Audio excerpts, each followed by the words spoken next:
आणि आज लक्ष्मीपूजन आहे। लक्ष्मीपूजनाला घरोघरी फुलांची आरास केली जाते। दादरच्या फुल मार्केटमध्ये मुंबईकरांनी फुल खरेदीसाठी लगबग करताना आपल्याला ते दिसतायत। वेगवेगळ्या रंगाच्या फुलांचे हार, तोरणं घेण्यासाठी ही गर्दी झाली आहे। आढावा घेतलाय अजय माने।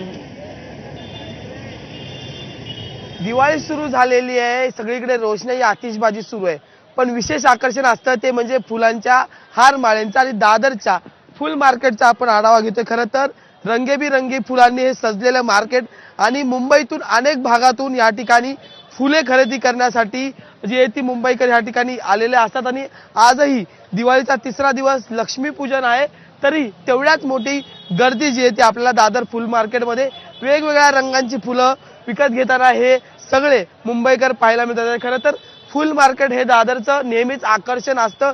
या ठिकाणी मुंबईच्या अनेक भागातून जे ते खरेदीसाठी लोक दाखल होतात। आपण जर पाहिलं तर विशेष असे गजरे, हार असतील, त्याच्यानंतर जे ते तोरणं असतील, त्या सगळ्यांचीच खरेदी करण्यासाठी आता मुंबईकर दादरच्या फुल मार्केटमध्ये आजही गर्दी करताना पाहायला मिळते। त्यामुळे एकीकडे दिवाळीची आतिषबाजी, रोषणाई तर सुरूच आहे, पण दुसरीकडे दादर मधल्या फुल मार्केट मधल्या फुलांच्या खरेदीची लगबग सुद्धा आपल्याला सुरू असलेली पाहायला मिळते। व्हिडिओ जर्नलिस्ट दीपेश महाजनसह मी अजय माने, एबीपी माझा, मुंबई।